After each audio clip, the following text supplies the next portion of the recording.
All right, folks. Hey, I'm back with another video today. As you can see, I'm set up here behind the SmokeSlinger, and we're gonna put the SmokeSlinger to work, folks. This grill is amazing. Grill, smoker, cooker, direct heat, indirect heat, reverse flow heat, all those things all built into one.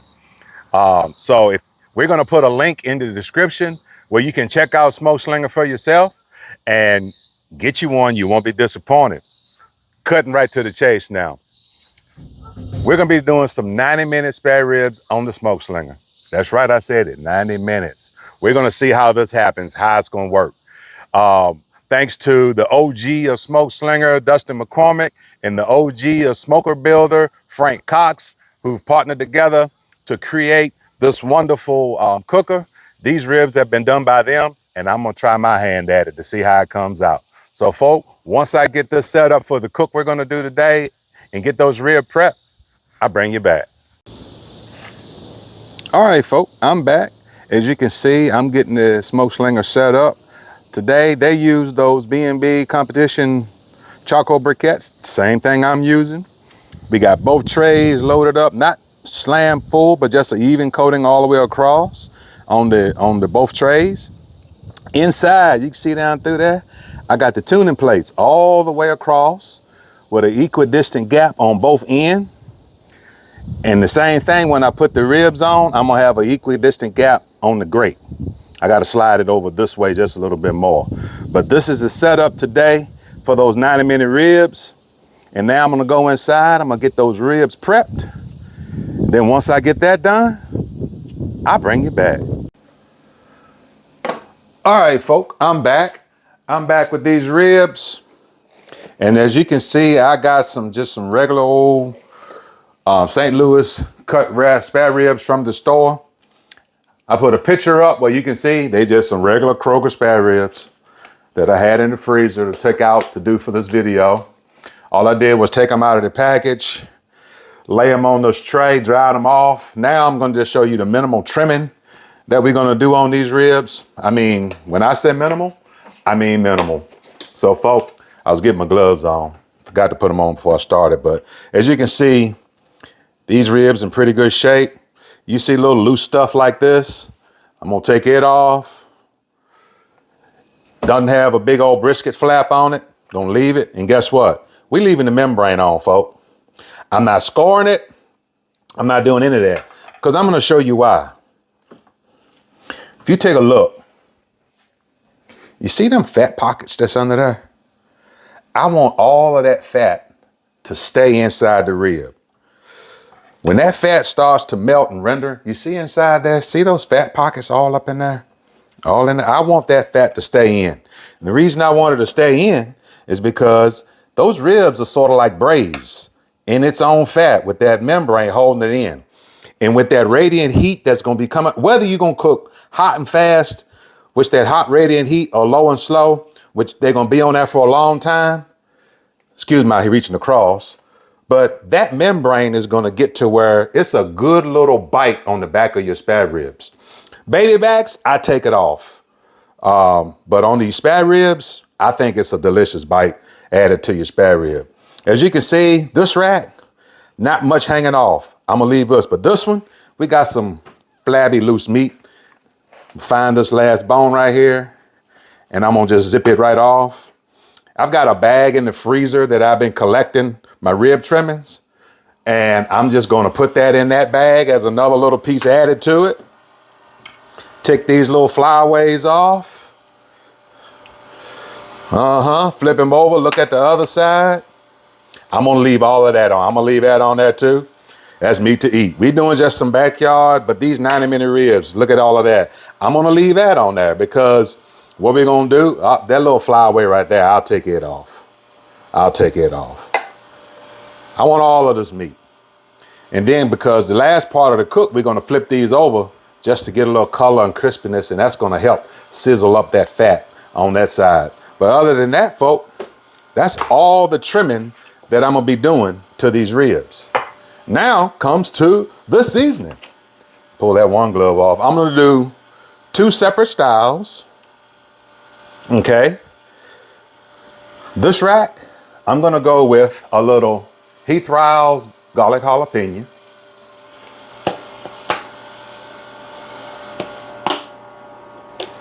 As a base, I'm gonna mess up. My top wasn't on. As a light base coat, no binder, because they're gonna sit while I'm getting my SmokeSlinger up to temp. And it's gonna draw that moisture out, the salt that's in these rubs. A better light base coat of that garlic jalapeno. And then I'm going with the Heath Riles competition rub on the backside. I'm seasoning the backside. You eat it too. Get a nice little coat of that on there. Now on this one, we're gonna go with just some coarse 16 mesh ground pepper.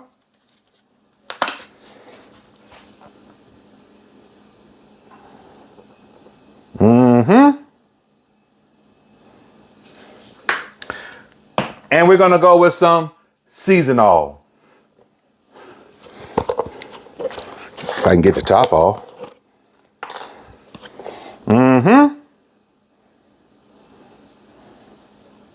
Yep, that's what we're gonna do with this one. We're just gonna go with that seasonal. This rib, this rack with just the coarse black pepper and the seasonal, it's not gonna get any sauce or anything. It's just gonna be a straight up rib. I'm not gonna wrap these ribs. The only wrap these ribs are gonna get is once they're done to the internal temperature I want, they're gonna be pulled off, rested in foil. Now what I'm gonna do is the rack with the competition rub with the Heath Riles, I'm gonna do a little sauce with my favorite barbecue sauce, thin it out with some apple cider vinegar, put some brown sugar, put some of the competition rub in it, and let it rest in that sauce. Yep. These are just gonna rest in its own juices. I think I'm gonna do a little treat, but I'll wait until that point to tell you what I might put on this rack. So folk, that's all I'm doing. Once I get these finished, seasoned up, and they'll be waiting on the SmokeSlinger, I'll bring you back. All right, folk, I'm back. We're gonna get the SmokeSlinger fired up. I hope I got enough gas in here to get these done, but I wanna use my torch and just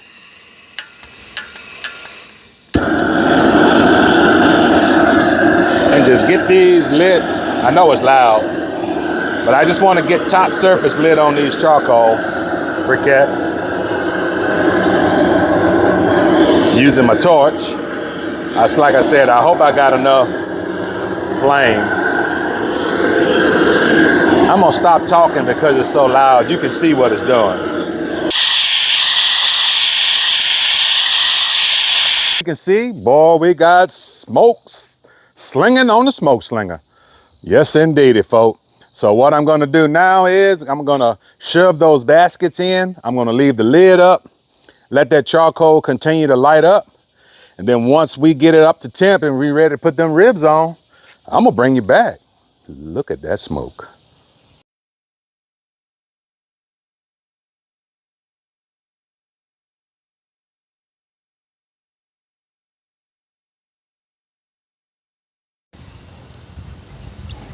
All right, folk, I'm back. Oh boy, you can see the SmokeSlinger, she has got smoke rolling. What I'm gonna do, I'm gonna get these ribs on here. In here, you see this probe here? This is my Govee probe. I just wanted to see what great temp was while we do these direct heat ribs. I know we got our dials, but I just want to see what the great temp is as well. I'm gonna put that in there. But there's also a control because it tells me which rack is which. That's the rack. That's the rack with the Heath Riles and the competition rub. This is the rack with the season it all and coarse black pepper. So as you can see, we got them on there. We're gonna let the SmokeSlinger do what it does. And folks, we're gonna see about bringing you back when 1 hour. I'm gonna let it go 1 hour. So I'll see you in an hour, folks. So I'm gonna get my gloves on right now. It's been 1 hour and we get ready to check. Y'all don't know how difficult it's been for me not to look at these ribs in an hour, but I was disciplined. I waited. It's been 1 hour, and it's like me opening a Christmas gift just like with you.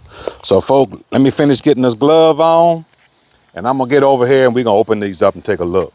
Let's see what we got, folks. Ooh-wee. Look at those ribs, people. Look at those ribs. Will you look at that? Will you look at that color? Look at them, folks. Yes. Look at the underside. No burn, no nothing. 90 minutes. 1 hour. Let's look at the other rack. Man, we got juice running everywhere. The bottom side looks amazing. I'm gonna just do a little flippy flip. Turn them around.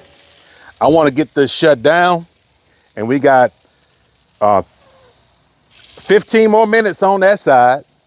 Then after that, we're gonna flip them over and give them 15 on the other side, which that will give them that 90 minutes. So I'm gonna get this lid shut down, not to waste no temp, no heat, but we'll see where they are in 15 minutes and see if we need to flip them over. All right, folks, just hold tight. I'll bring you back. All right, folks, I'm back. Hey, it's been 15 minutes. We're gonna give these a look, see what we got. Ooh, will you look at those ribs, folks? Yes, this is the rack that I'm gonna be doing a little something extra to. This is the rack that's got the Heath Riles on it. All I'm gonna do now, I'm just gonna flip these over, let them go.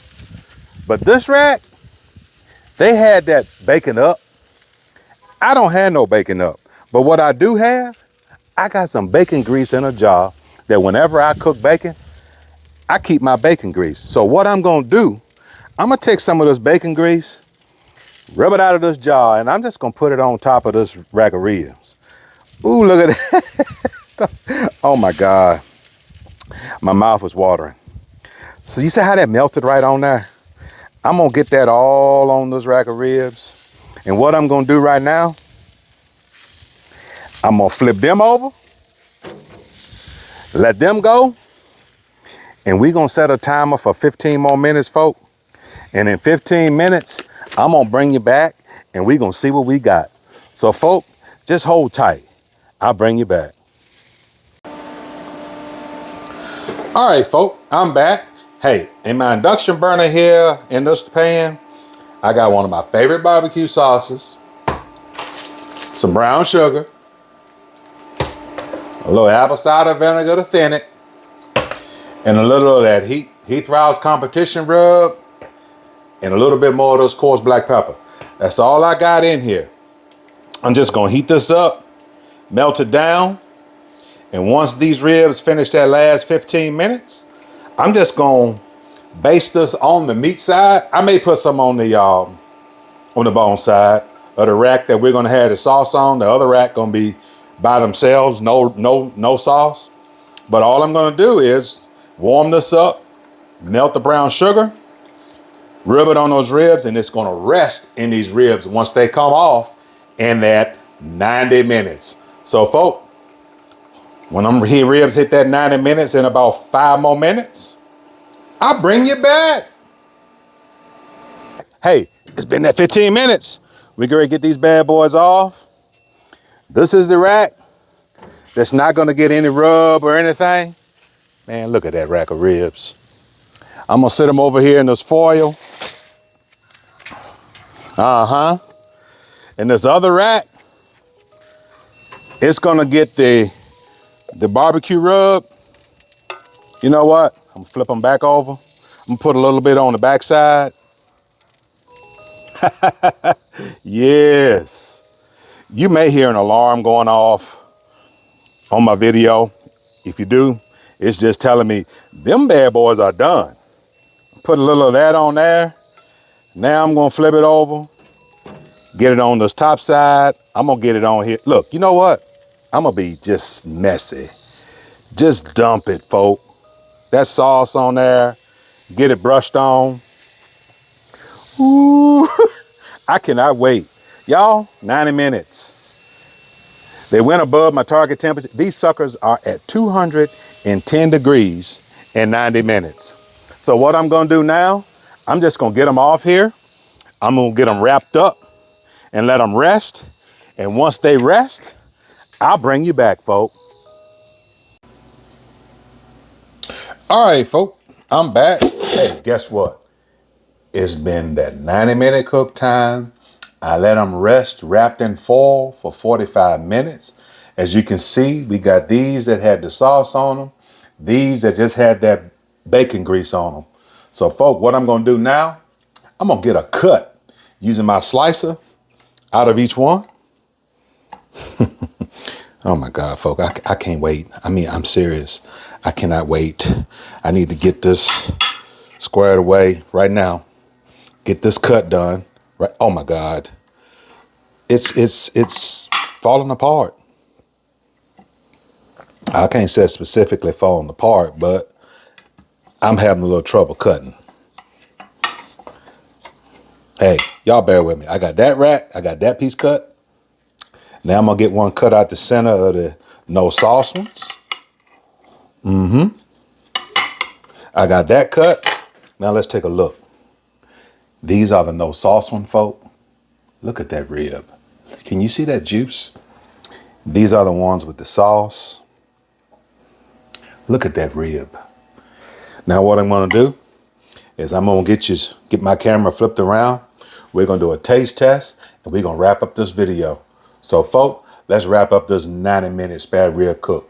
I'll bring you back. All right, folk, I'm back. Hey, we're gonna give these ribs a try. Remember, 90-minute ribs on the SmokeSlinger. What I got first is the piece that had no rub on it, that had the season it all and black pepper, just did the bacon grease on the flip side when we turned them over. So let's see what we got.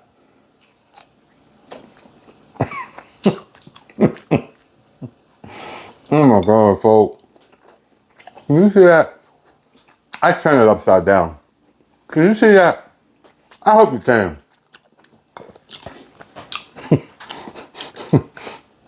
That is so delicious.